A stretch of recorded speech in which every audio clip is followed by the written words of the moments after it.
एक बार एक साधु संत रात को एक गांव से गुजर रहे थे। तभी उन्होंने सोचा, अरे रात भी हो गई है और आगे जंगल भी है। इस अंधेरे में जंगल पार करना मुश्किल है। बस संत वहां पेड़ के नीचे ही बैठ जाता है। सुबह गांव के लोगों को पता चला कि एक साधु संत हमारे गांव में तप करने आया है। लोग संत के नजदीक बैठकर उनसे उपदेश लेने लगे। उसी गांव में एक कालू नाम का चोर भी रहता था, जो बहुत ही शातिर चोर था। वह इतनी सफाई से चोरी करता था कि लोग देखते रह जाते थे। कालू उनकी आंखों से ओझल हो जाता था। अरे मैंने सुना है गांव में एक बूढ़ा साधु संत आया है और वह लोगों को सही मार्ग दिखाने का उपदेश दे रहा है। चलो मैं भी उस साधु संत के पास जाकर कुछ ज्ञान प्राप्त कर लेता हूँ ताकि आगे मेरे भविष्य में काम आए। कालू सीधा उस संत के पास चला गया।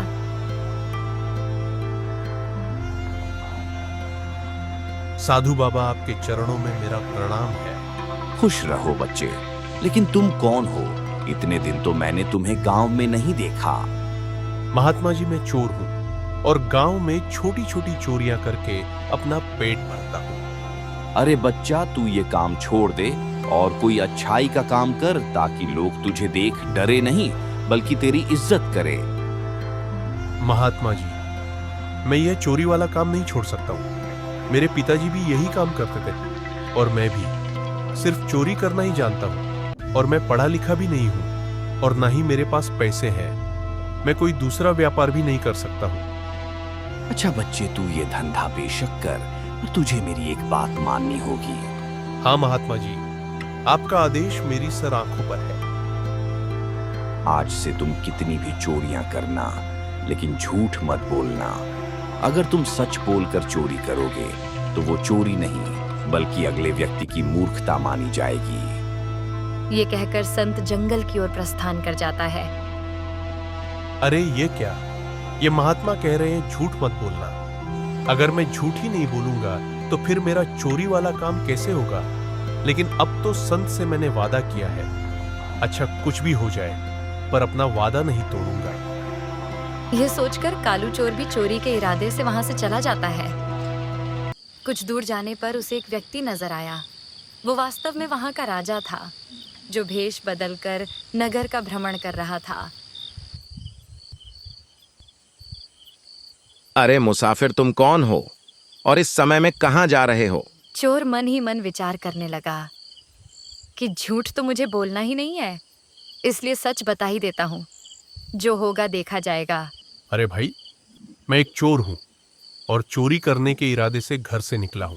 राजा चकित हुआ कि ये कैसा चोर है जो स्वयं ही बता रहा है कि मैं चोर हूँ। अरे मुसाफिर, मैं ही मिला आपको मजाक करने के लिए। तुम अवश्य कोई गुप्तचर हो जो राज्य का भेद लेने आए हो। अरे मेरे भाई, मैं मजाक नहीं कर रहा हूं। मैं सच में एक छटा हुआ चोर हूं और चोरी करना ही मेरा काम है।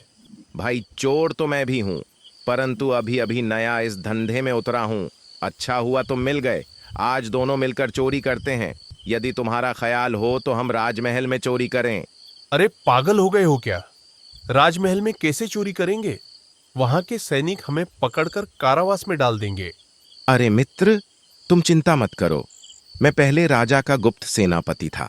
मुझे महल के सारे गुप्त रास्ता मालूम है। आओ तुम मेरे साथ चलो। यह कहकर राजा उस चोर को साथ लेकर राजमहल के पास आ गए थे। अरे सुनो मेरी बात। तुम चोरी करने में पुराने खिलाड़ी हो। अंधेरे में देखने की तुम्हें आदत है, इसीलिए तुम अंदर जाकर माल बटोर लाओ। मैं यही पहरा देता हूं। अरे तुम पागल हो गए हो? इतने बड़े राजमहल में कैसे पता चलेगा कि राजा खजाना कहाँ रखता होगा? राजा ने उसे खजाने का रास्ता और वहां तक पहुंचने की सब युक्ति समझा दी। चोर अंदर घुसा और सीधा खजाने के कमरे में चला गया। चोर वहां पर सोने चांदी और जेवरात को देखकर बहुत खुश हो गया। हे भगवान, आज तूने एक चोर को छप्पर फाड़कर माल दिया है।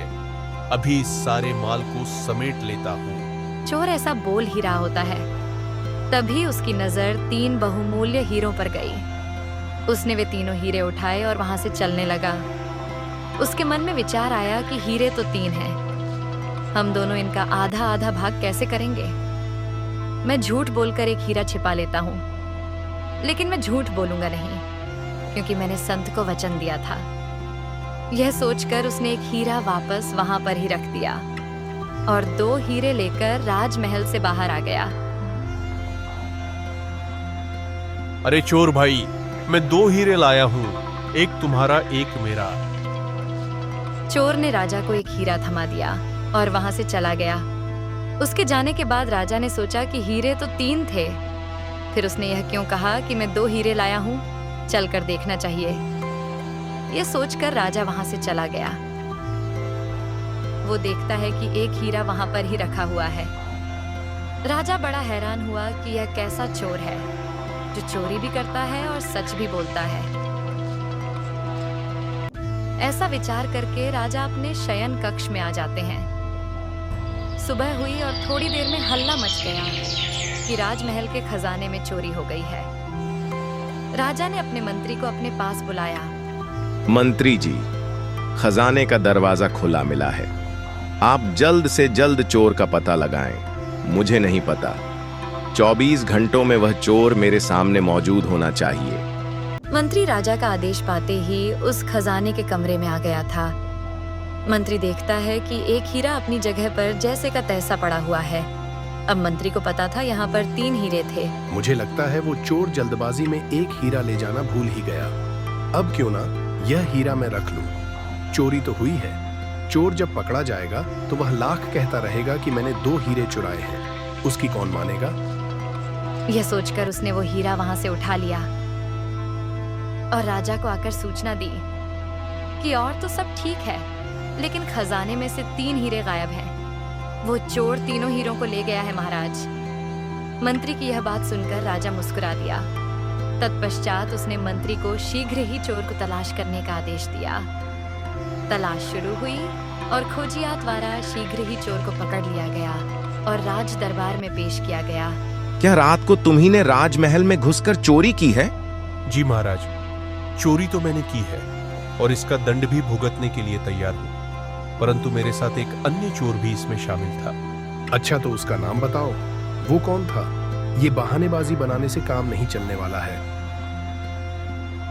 मैं उसका नाम नहीं जानता हूँ और ना ही यह जानता हूँ कि वो कहाँ रहता है। रात को पहली बार ही उससे मुलाकात हुई थी और उसी ने गुप्त द्वार से खजाने तक का रास्ता बताया था। वाह, क्या कहानी गढ़ी है। उसका नाम पता इधर ही बता दो, वरना खाल खींचवा दी जाएगी। आप जो चाहे सलूक मेरे साथ करें, परंतु मैं सच कहता हूँ कि मुझे उसका नाम पता नहीं मालूम है। ऐसा बोलकर कालू चोर रात वाली सारी घटना राजा के आगे बखान कर देता है और वह चोरी किया हुआ हीरा भी राजा के आगे रख देता है। एक हीरा रखने से कुछ नहीं होगा। तुम एक चोर हो, तुम्हारी बातों पर विश्वास नहीं किया जा सकता। तुम कहते हो कि तुमने 2 हीरे चुराए थे और उनमें से एक अपने साथी को दिया था, परंतु चोरी तो तीनों हीरों की हुई है। फिर तीसरा हीरा कहाँ गया? चोर के कुछ कहने से पहले ही राजा बोल पड़ा। मंत्री जी, यह चोर ठीक कह रहा है। हीरे 2 ही चोरी हुए थे और इसने उनमें से एक हीरा अपने साथी को दे दिया था और एक हीरा वहीं रख दिया था, और इसका सबूत है कि रात को इसका साथी मैं ही था। दरबार में सन्नाटा छा गया। थोड़ी देर राजा मौन रहकर बोले, मंत्री जी, वो हीरा आप अपनी जेब से निकालिए। ये सुनते ही मंत्री बेचारा काफी डर गया। तलाशी के बाद वह तीसरा हीरा मंत्री की जेब में पाया गया। चोरी के आरोप में मंत्री को सेनापतियों ने कारावास में डाल दिया। हे श्रेष्ठ पुरुष, तुम चोरी भी करते हो और फिर सच भी बोलते हो, इसका क्या रहस्य है? चोर ने संत से मिलने और उनसे सदा सच बोलने का वादा करने का संपूर्ण इतिहास बता दिया। हे सच्चे चोर, मैं तुमसे बहुत ही ज्यादा प्रसन्न हूँ और मैं तुम्हें अपना मंत्री बनाना चाहता हूँ। महाराज, यह आपकी मेहरबानी है, परंतु जिनका वचन मानने से ही आज मुझे आप मंत्री पद देने को तैयार हो गए हैं, मैं अब उनकी शरण में रहूंगा। ऐसा बोलकर वो चोर वहां से चला जाता है और सीधा उस संत के पास आकर अपना सारा जीवन वहां पर अर्पित कर देता है।